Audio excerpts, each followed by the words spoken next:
صل على سيدنا ومولانا محمد وعلى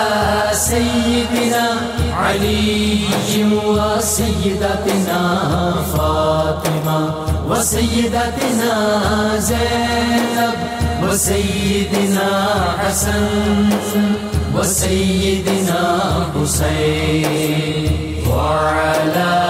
آله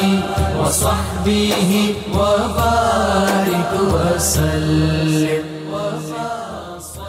بسم اللہ الرحمن الرحیم. السلام علیکم ناظرین. پروگرام صبح نور کے ساتھ آپ کا میزبان نذیر احمد غازی حاضر ہے.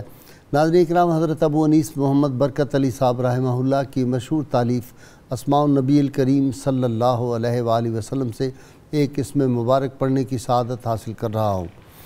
سیدنا ارحم الناس بالعیال صلی اللہ علیہ وآلہ وسلم، ہمارے سردار اپنے اہل و عیال کے ساتھ نرمی فرمانے والے، درود و سلام بھیجے اللہ آپ صلی اللہ علیہ وسلم، آپ کی آل پاک اور آپ کے صحابہ کرام پر. عروہ رضی اللہ تعالیٰ عنہ سے روایت ہے کہ کسی نے ام المومنین سیدہ عائشہ صدیقہ رضی اللہ تعالیٰ عنہ سے دریافت کیا کہ اے ام المومنین، ہمیں بتائیں کہ حضور نبی کریم صلی اللہ علیہ وآلہ وسلم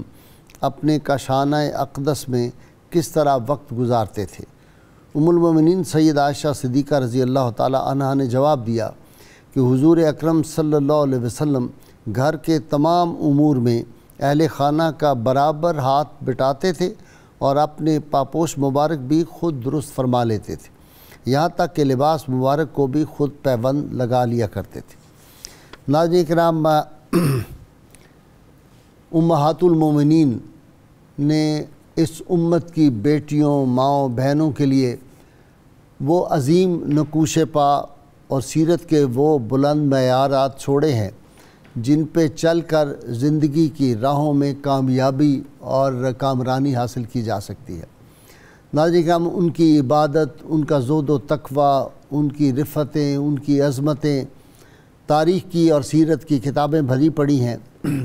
انقلاب فرانس کا بانی والٹیئر ایک جگہ لکھتا ہے کہ دنیا کا کوئی انسان اپنی بیوی، اپنی زوجہ اور اپنے نوکر کی نظر میں بڑا نہیں ہوتا، لیکن ایک ذات پاک اس کائنات میں ایسی تھی جو خود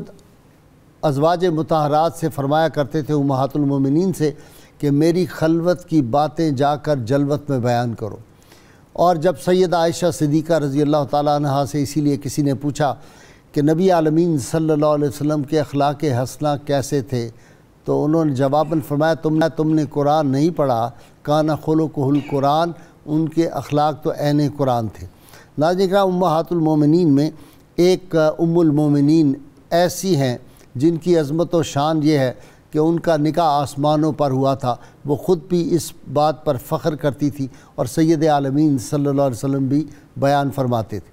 ناظرین کرام، ان کی سخاوت، ان کا زہد و تقوی بڑے عظیم خاندان کی تھی. نبی کریم صلی اللہ علیہ وسلم کی فرسٹ کزن، پھوپھیزاد بہن سیدہ ام المومنین سیدہ زینب بنت جہش رضی اللہ تعالی عنہ. ناظرین کرام، یہ ان کا زہد و تقوی اور خشیت الہی اتنی تھی کہ نبی کریم صلی اللہ علیہ وسلم باقاعدہ فرمایا کرتے تھے، ان کی جو اللہ کریم سے ایک تعلق ہے، تعلق باللہ، ان کا اس کا ذکر کئی احادیث مبارکہ میں آیا ہے. خود یہ کئی احادیث مبارکہ کی جو ہیں روایت انہوں نے کی ہوئی ہے. بڑے بڑے صحابہ نے ان سے احادیث مبارکہ روایت کی ہیں. اور حضور سید عالمین صلی اللہ علیہ وسلم نے ایک دفعہ اپنی ازواج مطہرات سے فرمایا میرے وصال کے بعد سب سے پہلے مجھے وہ آ کر ملے گی میری ازواج میں سے جن کا ہاتھ لمبا ہوگا. تو سیدہ عائشہ صدیقہ رضی اللہ تعالیٰ نے فرمایا کرتی تھی کہ ہم اپنے ہاتھ ناپا کرتی تھیں، لیکن جب ان کا وصال پاک ہوا، سید عالمین صلی اللہ علیہ وسلم کے وصال پاک، تو تب اندازہ ہوا کہ اصل میں رحمت عالمین صلی اللہ علیہ وسلم کا جو اشارہ تھا وہ ان کی سخاوت کی طرف تھا. ناظرین، جو کچھ آتا تھا اللہ کی راہ میں خرچ کر دیتی تھی. اور جب کہ ان کا وصال پاک ہوا تو مدینہ منورہ کے مساکین اور یتامہ جو تھے وہ روتے ہوئے اپنے گھروں سے نکل آئے اور انہوں نے کہا کہ آج ہم حقیقت میں یتیم ہو گئے. سیدنا عمر فاروق رضی اللہ تعالیٰ خلیفۃ المسلمین نے بہت بڑا نذرانہ ایک دفعہ جو تھا بیت المال سے ان کی خدمت میں بھیجا. تو انہوں نے اوپر کپڑا ڈال دیا اور حکم دیا کہ سب کو تقسیم کر دیا جائے۔ ناظرین کرام، ان سے جب نبی عالمین صلی اللہ علیہ وسلم کا نکاح پاک ہوا تو بہت بڑی دعوت ہوئی تھی۔ اسی میں وہ جو آپ صلی اللہ علیہ وسلم کا معجزہ ہے کہ سیدنا انس کی والدہ محترمہ ام سلیم جو تھی، انہوں نے ایک جس طرح کی مٹھائی یا سویٹ ڈش ہوتی ہے اس دور کی، وہ بھیجی تھی، اور وہ تھی تو تھوڑے سے لوگوں کے لیے، لیکن اس میں سینکڑوں لوگوں نے کھا لیا۔ اور اس کے بعد بھی سیدنا انس رضی اللہ تعالیٰ فرماتے کہ میں نے جب وہ برتن اٹھایا، میں نہیں کہہ سکتا کہ جب میری والدہ نے وہ بھیجی تھی میٹھی چیز اس وقت زیادہ تھی یا جب سارے صحابہ سینکڑوں کھا کے چلے گئے میں نے اٹھایا اس وقت زیادہ تھا۔ ناظرین کرام، آج ہم وہ تذکار پاک ام المومنین سیدہ زینب بنت جحش رضی اللہ تعالیٰ عنہ کے کرنے کے لیے یہ سعادت ہمارے حصے میں آئی۔ میرے ساتھ شریک گفتگو ہیں آج مشعر تعلیم، بہت بزرگ شخصیت پروفیسر سعید احمد خان صاحب، ان کے ساتھ نوجوان اسکالر اور کئی کتابوں کے مصنف ڈاکٹر عقیل احمد صاحب کی یونیورسٹی کے سینئر استاد ہیں، اور ان کے ساتھ نوجوان اسکالر ڈاکٹر پروفیسر مجاہد احمد صاحب ہمارے ساتھ ہیں۔ آپ تینوں کا بہت بہت شکریہ پروفیسر صاحب، آپ تشریف لائے۔ خان صاحب، ام المومنین سیدہ زینب، بسم اللہ الرحمن الرحیم۔ ہمارے لیے اس سے بڑھ کر سعادت کے لمحات کچھ اور ہو ہی نہیں سکتے کہ ہم ان پاک اور مقدس ہستیوں کا ذکر پاک سنیں اور سنائیں۔ جی، یہ اس چینل کا ایک وصف ہے جس کی بدولت امت کو اتنی سعادتیں مل رہی ہیں سبحان اللہ، کہ ہم کسی ولی کا ذکر کریں تو یک لمحہ کسی ولی کے ساتھ گزارنا 1000 سال عبادت سے بہتر ہے۔ واہ سبحان اللہ۔ تو سیدہ ام المومنین حضرت زینب سلام اللہ علیہا، تو یہ تو وہ پاک ہستیاں ہیں کہ جن کے بارے میں ہم یہ کہہ سکتے ہیں کہ ہم دعا جب مانگتے ہیں اور کہتے ہیں وَتَوَفَّنَا مَعَ الْأَبْرَارِ، تو یہ آرزو کرتے ہیں کہ اللہ کریم کل قیامت کے دن بھی ان پاک ہستیوں کے دامن میں، ان کے سائے تلے ہمیں بھی جگہ عطا فرما دے۔ سبحان اللہ۔ سیدہ حضرت ام المومنین حضرت زینب بنت جحش رضی اللہ تعالی عنہا اپنی والدہ کی طرف سے تو حضور سید عالم صلی اللہ علیہ وسلم کی پھوپھیزاد بہن ہیں، اور اپنے باپ کی طرف سے قبیلہ اسد سے ان کا تعلق ہے، جحش بن ریاب۔ تو ریاب حضور سید عالم صلی اللہ علیہ وسلم کی بعثت کے وقت حیات نہ تھے، لیکن انہیں یہ شرف ضرور ملتا ہوگا کہ ان کے سارے بچے اوائل اسلام میں اسلام کی دولت سے مالا مال ہو گئے، اور حضرت زینب سلام اللہ علیہ بھی۔ اور پھر اس کے بعد جب حضور سید عالم صلی اللہ علیہ وسلم نے ہجرت مدینہ کی اجازت دی تو یہ سب لوگ ہجرت کر کے مدینہ منورہ بھی آ گئے، اور وہاں آ کر حضور سید عالم صلی اللہ تعالیٰ علیہ وسلم نے اللہ تعالیٰ کی اس برگزیدہ بندی کے ذریعے امت کو کتنی بڑی نعمت عطا کرنے کی کوشش کی۔ ان کے احسانات کی امت بدلہ اتار ہی نہیں سکتی۔ مجھے یاد آتا ہے کہ جب سیدہ ام المومنین عائشہ صدیقہ سلام اللہ علیہا کا ہار کا معاملہ ہوا، اور اس کے بعد اللہ تعالیٰ نے آیات تیمم امت کو عطا فرمائیں، تو ایک صحابی نے اٹھ کر ببانگ دہل یہ کہا کہ اے آل صدیق، امت تمہارے احسانات کا بدلہ کیسے چکائے؟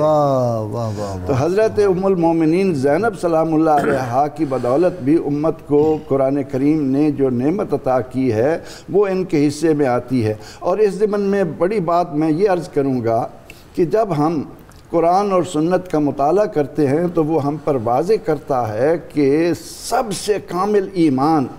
اس شخص کا ہے جو حضور سید عالم صلی اللہ علیہ وسلم سے بڑھ کر محبت کرنے والا ہو۔ اور محبت کے اس میدان میں سیدہ زینب کا بھی ایک مقام ہے کہ جب حرم پاک میں داخل ہوتی ہیں تو آرزو ہوتی ہے کہ جب نبی اکرم رحمت عالم صلی اللہ علیہ وسلم میرے خانہ میں تشریف لائیں تو زیادہ سے زیادہ دیر تک جلوہ فروز رہیں اور میں ان کے دیدار سے مشرف ہوتی رہوں۔ اور وہ جانتی ہیں کہ آپ صلی اللہ علیہ وسلم کو شہد پسند ہے، بس لگ جاتی ہیں، بہانے سے دیر لگاتی ہیں شہد کو تیار کرتے کرتے، تاکہ آپ صلی اللہ علیہ وسلم جتنی دیر میرے گھر میں جلوہ فرما رہیں گے میرا نصیبہ اتنا بلند ہوتا رہے گا، میری قسمت چمکتی رہے گی۔ ڈاکٹر عقیل، ایک بات آپ نے غور کی کہ دنیا میں یہ جو سوتن کا رشتہ ہوتا ہے اس میں عمومی طور پہ رنجشیں اور خلش پیدا ہوتا ہے، لیکن سیدہ ام المومنین زینب بنت جہش کی عظمت کے لیے کیا یہی ایک سرٹیفکیٹ اور یہ جو سند کافی نہیں کہ سیدہ عائشہ صدیقہ رضی اللہ تعالیٰ عنہ فرمائیں کہ میں نے ان سے بڑھ کے کوئی پرہیزگار خاتون نہیں دیکھی، ان سے بڑھ کے میں نے راست گفتار کسی کو نہیں دیکھا، ان سے زیادہ فیاض اور سخی اور مخیر اور خدا کی رضا جوئی اور تعلق باللہ میں نے کسی کو ان سے بڑھ کے نہیں پایا؟ اس سے بڑی سند کوئی ہو سکتی؟ بسم اللہ الرحمن الرحیم۔ غازی صاحب، نبی کریم صلی اللہ علیہ وسلم نے مدینہ منورہ کی صورت میں جو ریاست تشکیل دی ہے، اب ضرورت تھی کہ جو ایسی سماجی برائیاں جو وہاں کے معاشرے میں جڑ پکڑ چکی ہیں ان کو گریجولی آہستہ آہستہ ختم کیا جائے۔ ایک تو وہ کہ منہ بولے بیٹے کو جو سگا بیٹا بنا لیا جاتا تھا، ایک تو ان کے ذریعے وہ رسم ختم ہوئی الحمدللہ، اور دوسری یہ رسم ان کے ولیمے کے موقع پر جب کچھ لوگ آئے اور کھانا کھا کر بیٹھے رہے اس میں بھی معاشرتی تشکیل نظر آتی ہے کہ مہمان کو جو ہے نا وہ میزبان کی بھی امور خانہ داری کا خیال رکھنا چاہیے، اپنی دل بستگی کی باتیں کرتے رہیں اور وہ گھر والے پریشان ہوں۔ تیسرا پردے کی آیات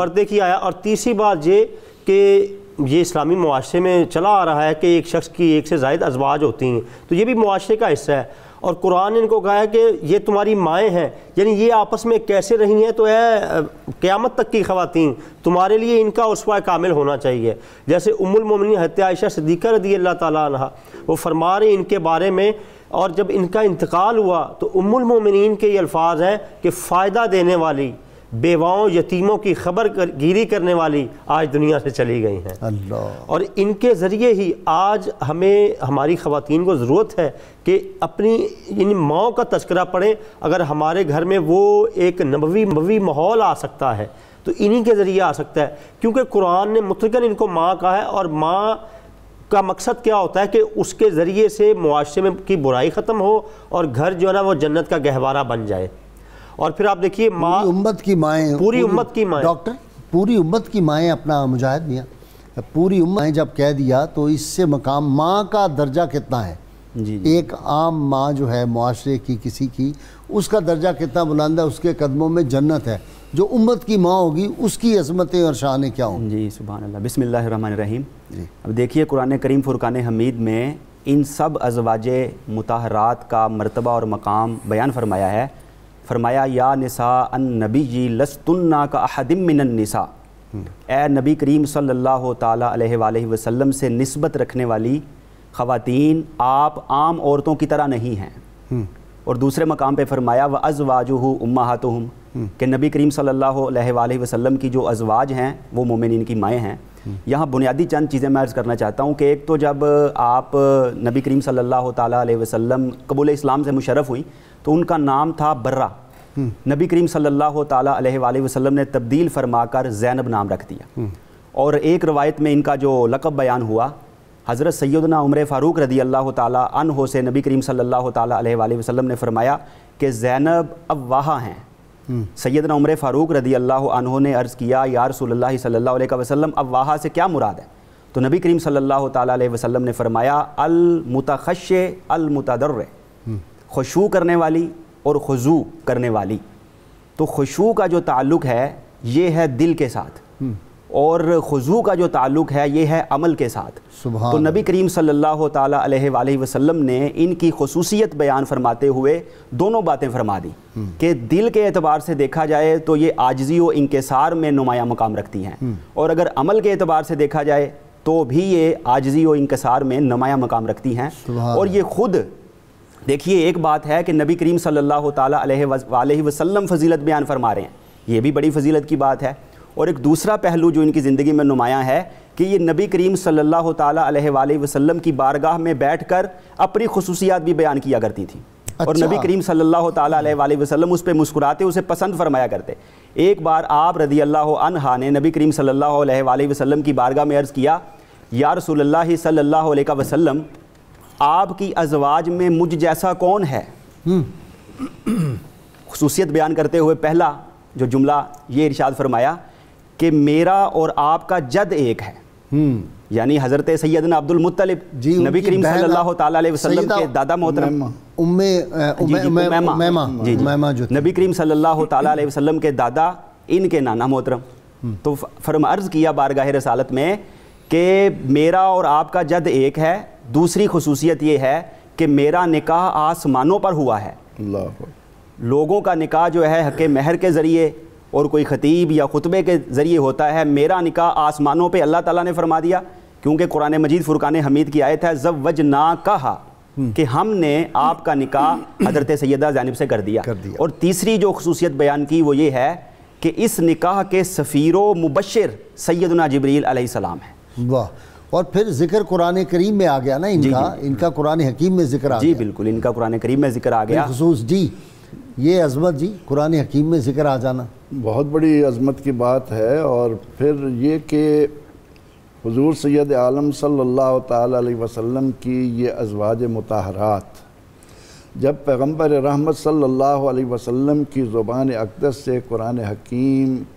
سنتی ہوں گی، اس کے نزول کی کیفیت دیکھتی ہوں گی، تو اس سے کتنی ساعتیں سمیٹتی ہوں گی. پھر پیغمبر رحمت صلی اللہ تعالیٰ علیہ وسلم کا سیدہ زینب پر نظر پڑنا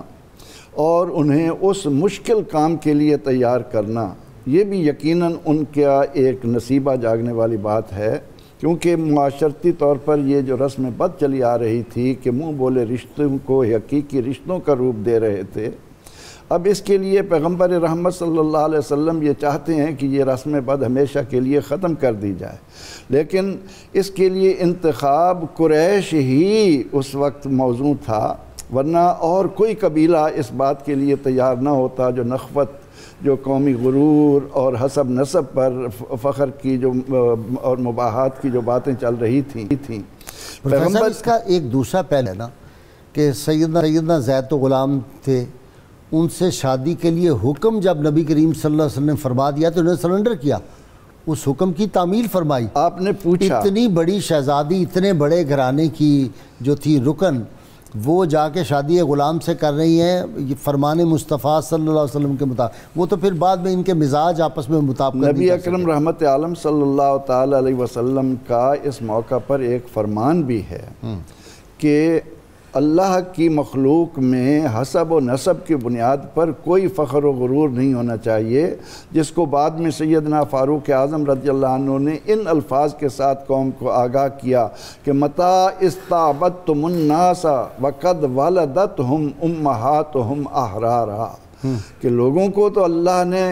آزاد جنم پیدا کیا، ماؤں نے تو آزاد جنے ہیں، تمہیں کس نے اختیار دیا؟ تو اب وہ غلامی کی رسم بد اور انسانیت کے احترام کو اجاگر کرنے کے لیے پیغمبر رحمت صلی اللہ علیہ وسلم کی نظر جس شخصیت پر پڑی تو یقیناً آپ صلی اللہ علیہ وسلم کا انتخاب اور پھر قرآن کریم میں ان کی بدولت یہ الفاظ آنا کہ ما کان محمد ابا احد من رجالکم ولکن رسول اللہ وخاتم النبیین وکان اللہ بکل شیء علیما، جس نے آ کر قیامت تک کے لیے راستے کھول دیے کہ تم جو زبان سے رشتے قائم کرتے ہو یہ حقیقی رشتوں کے معنوں میں نہیں آتے، بلکہ ان کو اسی حد تک رکھو اور خون اور مساہرت کے جو نسب چلتے ہیں وہ اس کے خون کے مطابق چلیں گے، زبان کے اقرار سے وہ بدلہ نہیں کریں گے. تو سیدنا حضرت زینب سلام اللہ علیہا کو جب پیغمبر رحمت صلی اللہ علیہ وسلم نے فرمایا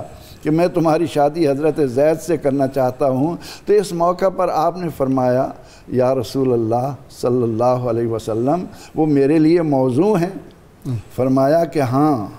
یقیناً موضوع ہیں، اور آپ کی نظر تو اس بات پر تھی، اور یہ بھی آپ جانتے تھے کہ سیدہ حضرت زینب کو جب پیغام دیا گیا کہ میں آپ کی شادی کراؤں تو وہ یہ سمجھیں کہ خود رسول اللہ صلی اللہ علیہ وسلم میرا نصیبہ جگانے لگے ہیں، آپ اپنے لیے مجھے انتخاب فرمانے لگے ہیں. لیکن جب آپ نے زید کا نام لیا کہ بھائیوں میں سے ایک بھائی نے جب اس میں کچھ بات کی تو اللہ کے نبی علیہ السلام نے اس موقع پر بھی قرآن قیامت تک آنے والے مسلمانوں کو سنایا کہ جب اللہ تعالیٰ کی طرف سے کسی کے لیے کوئی فیصلہ آ جائے تو کسی مرد اور عورت کو اختیار ہی نہیں ہے کہ اس سے انحراف کرے. جب اللہ اور اس کا رسول اللہ اور اس کے رسول کی، اور آگے اللہ نے یہ بھی فرمایا کہ محبوب جس شخص کو تم کہہ رہے تھے جس پر اللہ نے انعام کیا ہے اور آپ نے انعام کیا ہے، معلوم یہ ہو گیا کہ اللہ کے انعامات کے ساتھ انعامات مصطفیٰ علیہ تحیت و ثناء کا ذکر کیا جانا یہ قرآن کا انداز ہے، قرآن کا اسلوب ہے، کوئی نیا نہیں۔ اچھا ایک اور بات دیکھیے، جب ان کو وہ معاملات ختم ہو گئے، ان کی عدت پوری ہو گئی پہلے نکاح کے، تو ان کو جب نبی کریم علیہ السلام نے باذن الہی نکاح کا پیغام بھیجا تو انہوں نے خادمہ جو آئی نا اسے کہا ٹھہرو ذرا میں اپنے رب سے پوچھ لوں، اور 2 رکعت نماز پڑھی اور کہا یا اللہ کریم تو جانتا ہے میں اگر تیرے نبی کی زوجیت کے قابل ہوں تو مجھے ان کی زوجہ بنا یہ کیسی بات ہے، اگر میں اس قابل ہوں، اس میں انکساری اور عجز کا پہلو دیکھیں نا۔ بھائی صاحب دیکھیے کہ بارگاہ رسالت سے تعلق جڑ رہا ہے تو وہ عاجزی پر مبنی ہوگا تو اس کے فیوز و ثمرات آئیں گے، اور پھر جب جو بھی آپ کو ایک اشارہ حاصل ہوا، یقیناً عظیم بی بی ہیں ہم عالم اسلام کی، تو آپ نے جو خادمہ آئی تھی نا اس کو سارے زیورات اتار کر اپنے دے دیے، فرمایا یہ ہم تمہیں خوشی میں دیتے ہیں۔ اچھا ان کا نام سلمہ تھا۔ غائی صاحب اس حوالے سے دیکھیے آج جو ہم ذکر کرتے ہیں کہ یہ واحد اسوہ کامل ہے اور زندہ و جاوید سیرت ہے، ایک طرف تو جو نکاح پہلے آپ کر رہے ہیں اپنے خادم سے ان کا، ایک طرف تو غلامی کے بارے میں جو مروجہ ایک فکر قائم تھی اس کا خاتمہ کیا ہے، دوسرا وہ جو منہ بولے بیٹوں کے حوالے سے ہے، یعنی اس نکاح کی حکمتیں اگر معاشرہ غور کرے نا تو آج جو نکاح کے ضمن میں جو خرابیاں پائی جاتی ہیں اس کا بھی خاتمہ ہو جائے گا۔ اور ایک اور بات جہاں قابل غور ہے کہ نبی کریم علیہ السلام یہ اپنا اسوہ پیش کر رہے ہیں کہ جو بھی معاشرے کے بڑے ہوں، لیڈر ہوں، دائی ہوں، رہبر و رہنما ہوں، وہ کوئی بھی ٹرینڈ سیٹ کرنا چاہیں تو پہلے اپنے گھر سے شروع کریں۔ مجاہد خاندانی شرف آپ کا رسول اللہ صلی اللہ علیہ وسلم کی وہی خاندان پاک ہے۔ جی اور اس کے علاوہ یہ ہے کہ آپ کے خاندان میں سے کئی افراد نے قبول اسلام کیا۔ آپ کے بھائی ہیں عبداللہ بن جحش رضی اللہ تعالیٰ عنہ، نبی کریم صلی اللہ تعالیٰ علیہ وآلہ وسلم نے انہیں ایک سریہ کا پہلا امیر مقرر کیا، اور پھر وہ بدر میں بھی شریک ہوئے، احد میں بھی شریک ہوئے، بلکہ احد میں ان کی شہادت بھی ہوئی جیسا کہ ذکر ہو رہا تھا۔ اور ایک ان کا احد میں ایک بڑا دلچسپ اور ایمان افروز واقعہ ہے کہ دوران جنگ ان کی تلوار ٹوٹ گئی، نبی کریم صلی اللہ تعالیٰ علیہ وآلہ وسلم کے پاس حاضر ہوئے اور جا کر یہ بات عرض کی، نبی کریم صلی اللہ تعالیٰ علیہ وسلم نے انہیں کھجور کی ایک چھڑی عطا فرمائی اور فرمایا کہ جاؤ اس سے جا کر لڑو۔ اب دیکھیے ان کا ایمان کتنا پختہ تھا کہ کھجور کی چھڑی کا واقعہ تھا، اور ایک اور صحابی ان کے حوالے سے بھی یہ میں نے پڑھا ہے، جی ان کے حوالے سے بھی ہے، تو یہاں سے یہ بھی معلوم ہوا کہ ان کے ایمان کی پختگی کس قدر تھی۔ اور پھر ان کی ایک بہن ہیں حضرت حمنہ، جن کا نکاح پہلے حضرت مصعب بن عمیر رضی اللہ عنہ سے ہوا، ان کی شہادت احد میں ہوئی، تو پھر ان کا نکاح حضرت طلحہ بن عبید اللہ سے ہوا، عشرہ مبشرہ میں سے ہیں، اور ان سے 2 بیٹے بھی متولد ہوئے، محمد اور عمران، اور ایک ان کی بہن ہیں حضرت ام حبیبہ رضی اللہ تعالیٰ عنہ، ان کا نکاح حضرت عبد الرحمن بن عوف سے ہوا۔ تو ان کے خاندان کا شرف اور فضیلت دیکھیے۔ اور پھر ان کے جو بھائی ہیں عبداللہ بن جحش جن کا تذکرہ ہو رہا تھا، وہ معزز اور اتنے مطلب خوش نصیب ہیں کہ ان کا دیکھیے کہ ایک ام المومنین ان کے گھر میں تھی، حضرت زینب بنت خزیمہ رضی اللہ عنہ، ان سے ان کا نکاح ہوا تھا پہلے، اور بعد میں نبی کریم صلی اللہ تعالیٰ علیہ وسلم نے ان سے نکاح فرمایا، شہادت کے بعد۔ جی شہادت کے بعد، جی ہاں۔ اور اسی طرح ایک ان کے بھائی تھے عبید اللہ بن جحش، ان کے گھر میں بھی جو ان کا نکاح ہوا تھا وہ ہوا حضرت ام حبیبہ بنت ابو سفیان کے ساتھ۔ اچھا۔ اور وہ جب وہ ان کا واقعہ ہے، طویل واقعہ ہے، اور پھر نبی کریم صلی اللہ تعالیٰ علیہ وسلم نے ان سے نکاح فرمایا، یعنی ان کی 2 بھابیاں ام المومنین، امہات المومنین میں سے ہیں، یہ بھی ان کا خاندانی شرف حاصل ہے۔ جی صاحب، یہ کاروبار بھی کوئی کرتی تھی اس زمانے میں بھی، تجارت؟ نبی اکرم رحمت عالم صلی اللہ تعالیٰ علیہ وسلم کے خانوادے میں آنے والے جتنے بھی افراد ہیں، ان کا ایک ایک عمل قیامت تک کے لیے مسلمانوں کے لیے ایک بہترین نمونہ ہے، اور وہ اپنے عمل سے قیامت تک آنے والے لوگوں کے لیے ایسی مثالیں قائم کرتے رہے کہ جن پر آج اگر عمل کیا جائے تو ہم کئی زندگی کے شعبوں میں بہت ساری خرابیوں سے بچ سکتے ہیں، بہت ساری مشکلات کو حل کر سکتے ہیں۔ ایک تو ہم یہ دیکھتے ہیں کہ نبی اکرم رحمت عالم صلی اللہ تعالیٰ علیہ وسلم نے ان کے حق مہر کے لیے 10 دینار، 60 درہم، 50 مد کھجور، 50 مد غلہ اور لحاف اور اوڑھنی حضور علیہ السلام نے مہیا کی، تو ایک تو یہ نمونہ بھی قیامت تک لوگوں کو سمجھنا چاہیے اہل ایمان کو کہ ضروریات زندگی باہم پہنچانا مرد کی ذمہ داری ہے، عورت کو بیٹیوں والوں پر خدا را اتنا بوجھ نہ لا دیے کہ وہ بیٹھی بیٹھی ان کے بال سفید ہو جائیں اور ان سے یہ جو جہیز ہے یہ اسلام میں ہے ہی نہیں، یہ تو مرد نے مہیا کرنا ہے۔ یہ نبی اکرم رحمت عالم صلی اللہ علیہ وسلم نے سیدہ فاطمہ سلام اللہ علیہا کو بھی ضرورت کی چیزیں علی رضی اللہ عنہ سے، نہیں وہ بھی تو حضرت علی نے ذرا بیچ کے اور سارا کچھ کیا، لیکن یعنی اسلام میں عورت کے جو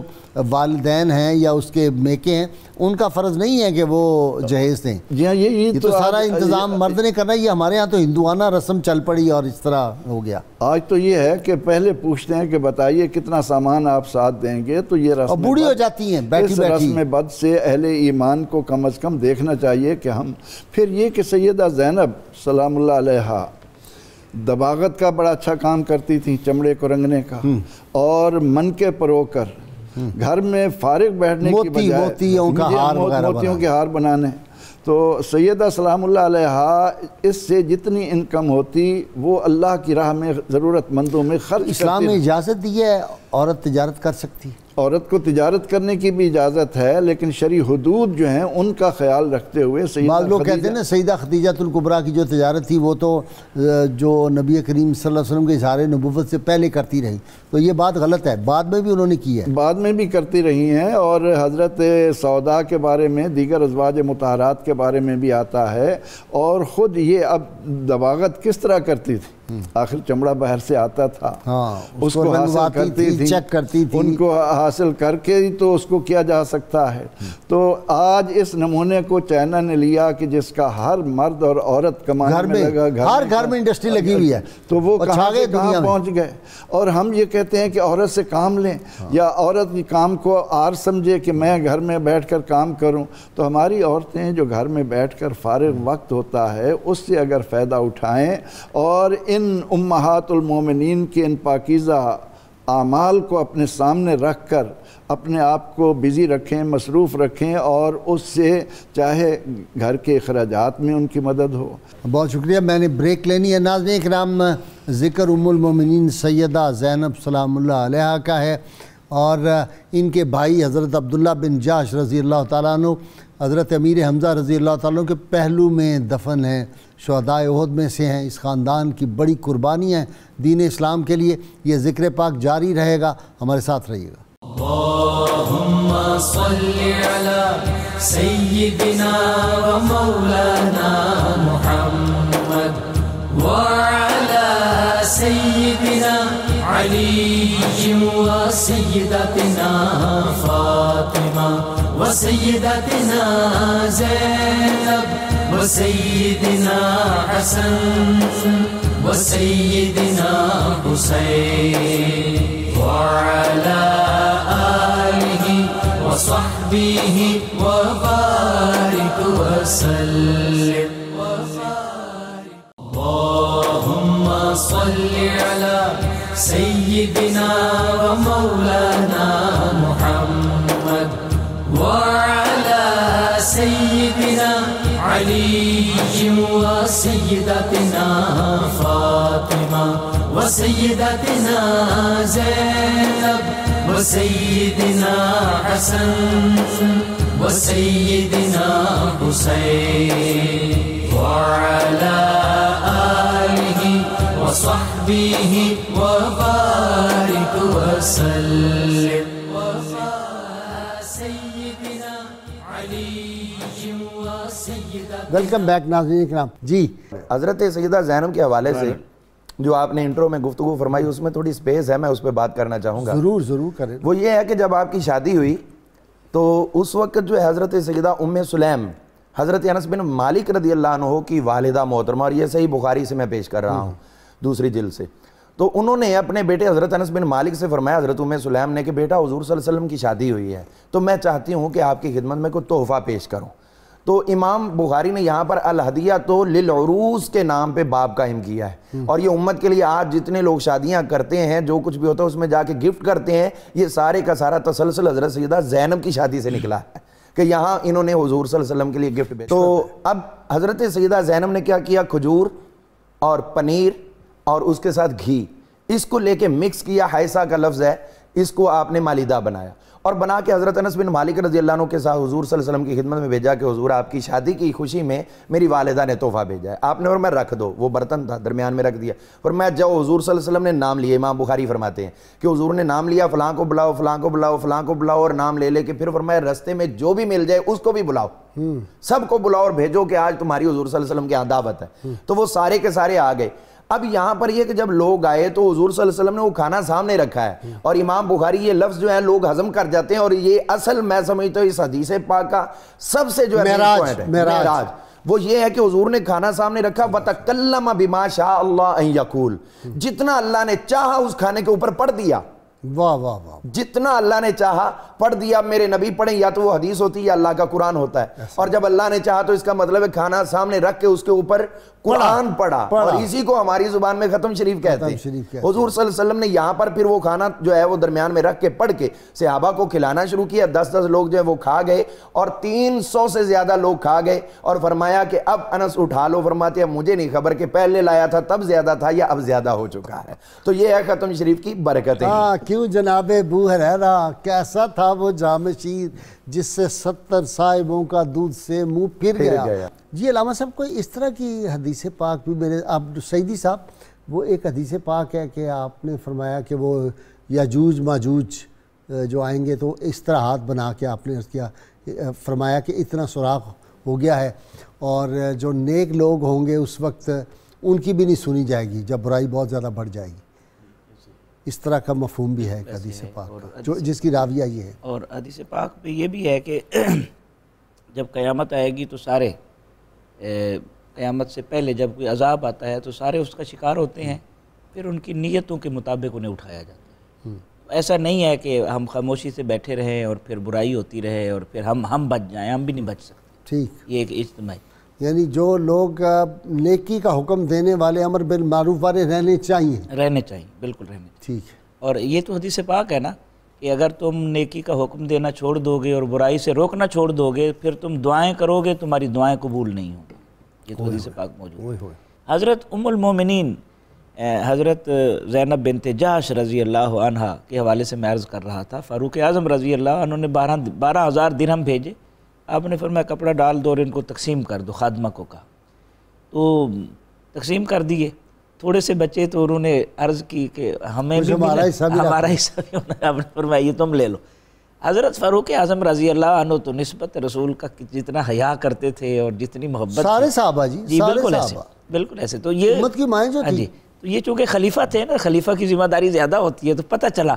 کہ سارے تقسیم کر دیے۔ آپ حاضر ہوئے، عرض کرنے لگے امی جان وہ میں نے آپ کے لیے بھیجے تھے، آپ نے تقسیم کر دیا، اب میں اور بھیج رہا ہوں، وہ آپ اپنے لیے رکھ لیں۔ انہوں نے 1000 درہم پھر بھیجے، آپ نے وہ بھی تقسیم فرما دی، اور فرمایا پروردگار یہ جو پیسہ آتا ہے نا اور خرچ کرنا ہوتا ہے، یہ ذمہ داری بڑھ جاتی ہے نا۔ مثلا آپ مجھے پیسے دیں، یہ اللہ کے راستے میں خرچ کرے، اور میں صحیح مقام پر خرچ نہ کروں تو پوچھ تو مجھ سے ہونی ہے نا۔ تو آپ نے فرمایا یا اللہ اگلے سال جو ہے وہ مجھے اس طرح کا ہدیہ نہ آئے جسے میں خرچ کرنے میں جو ہے مستحقین کو ڈھونڈوں، اور اس سے پہلے وصال ہو گیا۔ آپ کے بارے میں آتا ہے کہ جب آپ کا وصال مبارک ہونے لگا تو اس سے پہلے آپ نے وصیتیں لکھوائیں۔ فرمایا کہ میں نے اپنا کفن تیار کیا ہوا ہے۔ یہ دیکھیں نا، یہ ایک شعوری کوشش ہے، جو آدمی اپنا کفن تیار کر کے رکھے اسے موت تو یاد رہے گی نا۔ یہ ہماری ماؤں اور بہنوں کے لیے بھی سبق ہے اور ہمارے لیے بھی سبق ہے کہ موت کو کبھی نہیں بھولنا چاہیے۔ تو آپ نے فرمایا میں نے اپنا کفن تیار کیا ہوا ہے، اگر حضرت عمر رضی اللہ عنہ ظاہر خلیفہ ہیں، یہ ام المومنین انہیں اندازہ تھا اگر وہ کفن بھیجیں تو ان دو میں سے ایک کفن مجھے دے دینا اور دوسرا صدقہ کر دینا۔ صدقے کا کیسا جذبہ ہے کہ آخری سانسوں میں بھی اور کفن کے کپڑے تک بھی صدقے غرباء کا خیال ہے، آخری مساکین کا۔ اور پھر فرمایا یہ دیکھیں، یہ ہے نسبت رسول صلی اللہ علیہ وسلم، یہ ام المومنین، یہ جو ہم نسبتوں کا احترام کرتے ہیں، اور آپ اکثر فرماتے ہیں کہ نسبت اٹھاتی ہے اور نسبت سے محرومی گراتی ہے، اس میں کوئی شک نہیں ہے۔ آپ نے فرمایا میرا جسد خاکی اسی چارپائی پر لے کر جانا جس پر رسالت مآب صلی اللہ علیہ وسلم کو لے گئے۔ اگر یہ چیزیں اثر انداز نہیں ہوتی، یہ وجود کا لمس، یہ نسبتیں، یہ برکتیں، ام المومنین جو ام الحکم ہیں، حکمتوں کی ماں ہیں، دانائی کا سرچشمہ ہے وہ پھر اس طرح کا عمل کیوں کرتی؟ اور اسی طرح آپ نے فرمایا کہ میری چارپائی جب لے کر جائیں بقیع میں تو فلاں فلاں حضرت عقیل کا نام لیا اور ایک اور صحابی کا، ان دونوں کے درمیان میری قبر بنائی جائے۔ اس کا مطلب ہے قبر بھی سوچ سمجھ کر بنانی چاہیے اور اچھا پڑوس نیکوں کے قریب ہوگی اللہ۔ وہ اصل میں اس میں حکمت، ہاشمی صاحب آپ غور کریں، وہ حدیث پاک جو ہے کہ آدمی کی قبر یا جہنم کے گڑھوں میں سے ایک گڑھا ہے یا جنت کے باغوں میں سے ایک باغ ہے۔ اب جو داتا صاحب کے قریب جس کی قبر بنے گی یا میاں میر کے پاس یا باب فرید کے پاس، تو وہ جنت کے باغ کے پاس بنے گی، تو جب ہوا چلے گی تو جنت کے باغ کی ہوا ادھر بھی تو آئے گی، ساتھ والے ہمسائے کو بھی۔ کیا خیال ہے؟ جی جی بے شک۔ اور جو سرکار مدینہ صلی اللہ علیہ وسلم کے پہلو میں لیٹے ہوئے ہیں وہ تو ہیں ہی جنت میں۔ جی بالکل، ان کی جو خواہشیں تھیں اللہ تبارک تعالیٰ نے ان کو شرف قبولیت اور اس کے لیے قبولیت کے سہرے عطا فرمائے اور ان کو قرب مصطفیٰ صلی اللہ علیہ وسلم نصیب ہوا۔ حضور صلی اللہ علیہ وسلم کو فرمان ہے بقیع والوں کے لیے کہ مطلب ان کی میں سب سے پہلے شفاعت کروں گا۔ سیدہ زینب بنت جہش رضی اللہ تعالیٰ عنہ کا جب وصال باکمال ہوا تو گرمی کا موسم تھا، تو آپ رضی اللہ تعالیٰ عنہ پہلی وہ ہیں کہ جن کی قبر پر خیمہ نصب کیا گیا۔ حضرت سیدنا عمر فاروق رضی اللہ تعالیٰ عنہ جب گزرے تو دیکھا کہ جو گورکن ہے وہ قبر نکال رہے ہیں، شدید گرمی ہے۔ تو یہ مطلب ایک بڑی اس میں غازی صاحب سمجھنے کی باتیں اگر باریکیاں ہم دیکھیں تو یہ خلیفہ وقت ہیں اور ایک گورکن کا خیال کرتے ہوئے آپ یہاں تک جو ہے وہ انوالو ہیں معاملات میں، لوگوں کی ذاتی معاملات کے اندر، کہ فوراً حکم فرماتے ہیں کہ اس پر خیمہ نصب کیا جائے، ان کو گرمی لگ رہی ہے قبر کھودتے ہوئے۔ آپ غازی صاحب یہ دیکھیے نا کہ آپ کے بھائی حضرت سیدتنا زینب بنت جہش رضی اللہ عنہ کے بھائی ابو احمد بن جہش رضی اللہ تعالیٰ عنہ، حضرت عمر فاروق رضی اللہ تعالیٰ عنہ نے دیکھا کہ جب آپ رضی اللہ تعالیٰ عنہ کا جنازہ لے کر جایا جا رہا ہے تو حضرت ابو احمد بن جہش رضی اللہ تعالیٰ عنہ نابینا تھے، مگر آپ نے اس پورے ازدحام و ہجوم میں حضرت سیدتنا زینب بنت جہش رضی اللہ تعالیٰ عنہ کی چارپائی کا پایا جو ہے وہ پکڑا ہوا تھا، نابینا ہونے کے باوجود کندھا دے کے چل رہے۔ تو حضرت سیدنا عمر فاروق رضی اللہ تعالیٰ عنہ نے حکم فرمایا کہ اے ابو احمد، بڑا شدید ازدحام ہے، تمہیں تکلیف ہو رہی ہے چلنے میں، لہٰذا تم یہ چارپائی چھوڑ کے ایک کنارے پہ ہو جاؤ۔ اللہ اکبر۔ تو سیدنا ابو احمد بن جہش رضی اللہ تعالیٰ عنہ نے فرمایا کہ اے عمر رضی اللہ تعالیٰ عنہ، میں اس چارپائی کا جو ہے وہ پایا کیسے چھوڑ دوں کہ ہمیں تو ساری برکتیں ان کے سبب سے ملی ہیں، اور میرا وہ دکھ کی آگ جو میرے سینے میں آج جل رہی ہے ان کی جدائی کے سبب سے، وہ لمس ان کی چارپائی کا میرے اس دکھ کی آگ کو ٹھنڈا کر رہا ہے۔ تو حضرت عمر فاروق رضی اللہ عنہ نے ان کے یہ جملے سننے کے بعد فرمایا، اے ابو احمد پکڑے رکھو، اے ابو احمد پکڑے رکھو، اے ابو احمد پکڑے رکھو، چھوڑنا نہیں۔ یہ تو اس بات کی، اس پیار کی مستحق ہے کہ آپ کے بھائی، بہن بھائی کا بھی پیار یہاں سے ہمیں سمجھ میں آتا ہے کہ کس طرح ایک بھائی اپنے بہن سے پیار کر رہا ہے، لیکن وہ برکتوں کی حامل ہستیاں، وہ رحمتوں کی حامل ہستیاں جو ہیں، ان کے تذکار پاک اپنی نسلوں میں ہمیں چھوڑ کر جانا چاہیے، اور اس کا یہ بہترین ذریعہ اور سبب ہے کہ ان کی یادیں ہم اپنے گھروں میں زندہ رکھیں، ان کی باتیں اپنے گھروں میں زندہ رکھیں، ان کے تذکار پاک سے اپنے ماحول کو معطر و منور کریں۔ ہماری ماؤں بہنوں بیٹیوں کو اگر یہ تذکرے ملتے رہیں تو ہمیں کسی جگہ سے تربیت دلانے کی غازی صاحب ضرورت نہیں ہے۔ آج ہر ماں پریشان ہے کہ اپنی بیٹی کی صحیح تربیت نہیں کر پا رہی۔ اگر ہم یہ تذکرے اپنی بچیوں کو سنائیں اور پڑھائیں، آپ یقین کریں غازی صاحب، میں یہاں پہ تھوڑا سا آپ کا وقت لوں گا کہ میں رات کو یہ باتیں، میری اہلیہ تھی، میری بیٹی تھی، میری بچوں کی خالہ تھی، میں چونکہ مضمون تیار کر رہا تھا تو میں پڑھ پڑھ کے ان کے سنا رہا تھا، ویسے بھی یہ تیاری کا بھی ایک اچھا طریقہ ہوتا ہے، تو آپ یقین کریں کہ ہر ایک کی آنکھوں میں آنسو تھے۔ تو مجھے یہ محسوس ہوا کہ میں نے یہ بڑا جرم کیا کہ میں نے پہلے کیوں نہیں ان کو یہ باتیں سنی۔ تو ہم اس جرم کو کرنا چھوڑ دیں تو ہمارے ہاں بہت سارے جرائم کے اللہ تبارک تعالیٰ بیک کنی فرما دے گا۔ بہت اصلاح ہوتی ہے۔ میں تو اب یہ بات آپ نے سنائی تو مجھے سارا وہ واقعہ اپنی والدہ کی وفات کا یاد آیا، اللہ، اور وہ چارپائی اٹھانا اور سارا وہ منظر میری آنکھوں کے سامنے گھوم گیا۔ اللہ، مائیں بڑی چیز ہوتی ہیں، پھر امت کی مائیں، اللہ، ان کا مقام، ایک مسلمان ماں جو پاک باز ہو، نیک ہو، پرہیزگار ہو، اس ماں کا مقام اور اس کا صدمہ، اور جو امت کی ماں ہے ان کا تو پھر مقام وراء الورا ہے۔ جی اپنا اسی بات کو اگر ہم تھوڑا اور آگے بڑھائیں تو آپ کے جنازے سے ہی کئی چیزیں اور بھی ہمیں ملتی ہیں، جس طرح کہ سب سے پہلے بات ہوئی کہ شامیانہ لگایا گیا، تو پہلی بات تو یہ ہے کہ شامیانہ لگایا گیا ہے قبر انور کے لیے، تو اس کا یہ مطلب ہے کہ یہ شامیانے کا فائدہ براہ راست حضرت سیدہ زینب کے لیے نہیں ہے، بلکہ جو وہاں پر لوگ موجود ہیں یہ ان کے لیے ہے۔ تو اسی لیے جو مزارات بنائے جاتے ہیں وہاں جانے والوں کے فائدے کے لیے ہوتے ہیں کہ اطمینان کے ساتھ بیٹھ سکیں, وہاں پر کلام اللہ جو کچھ بھی ہے اس کا وہ ذکر کر سکیں. تو یہ اس سے فائدہ حاصل ہوا. پھر یہ ہوا کہ حضرت عمر فاروق رضی اللہ عنہ جب یہ جنازہ جا رہا تھا تو آپ کا جو تابوت مبارک تھا اس کے اوپر کپڑا ڈالا ہوا تھا, آپ کے تابوت کے اوپر کپڑا ڈالا ہوا تھا. حضرت عمر فاروق رضی اللہ عنہ آگے آگے چل رہے تھے اور پیچھے سے وہ آپ نے کپڑا بھی تھاما ہوا تھا. یہ کیسی ان کی ماں کے ساتھ جو وابستگی اور محبت ہے اور اس کا یہ اظہار ہو رہا ہے. پھر جب آگے گئے آپ کا جسد مبارک رکھا گیا جنازے کے لیے تو وہاں پر حضرت عمر فاروق رضی اللہ نے بیان فرمانا شروع کر دیا. سبحان اللہ. یہ جو جنازوں کے اوپر کوئی اگر گفتگو کرتا ہے تو کئی لوگ تنگی محسوس کرتے ہیں, یہ تو سنت ہے اور ہمیں سیدہ زینب کے جنازے سے مل رہی. آپ نے وہاں بیان فرمانا شروع کیا کہ میں نے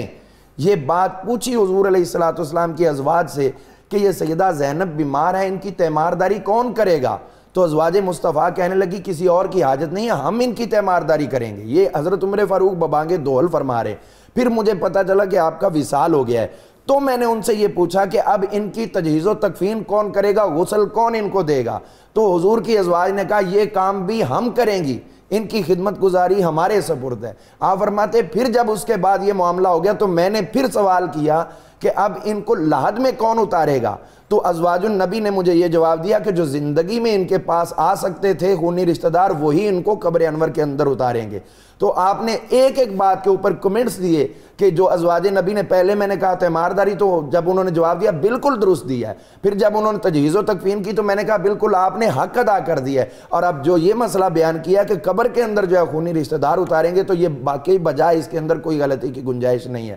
غازی صاحب یہ حضرت سیدہ زینب حضور صلی اللہ علیہ وسلم کی مزاج شناس بھی تھیں, زوجہ محترمہ تھی, اور اس چیز کو دیکھتی تھی کہ حضور کس سے خوش ہوں. تو آپ کا یہ معمول تھا کہ عصر کے بعد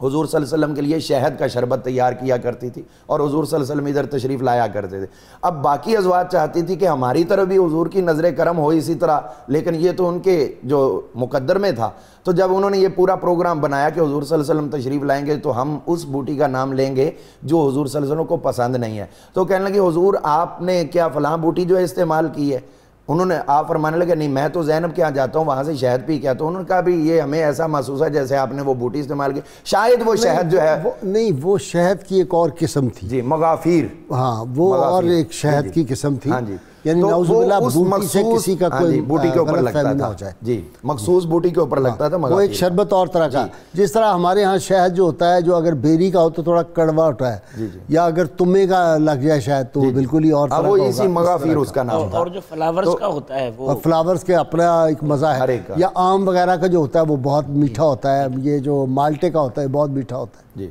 تو جب یہ بات ہوئی تو حضور صلی اللہ علیہ وسلم مسکرائے, فرمانے لگے جب سب ازواج نے بات کی بھی اصل میں میری توجہ چاہتی, فرمایا اچھا بھی تم اگر خوش نہیں ہو تو ہم چھوڑ دیتے ہیں اس کو. اب اللہ تعالیٰ کو یہ پسند نہ ہے,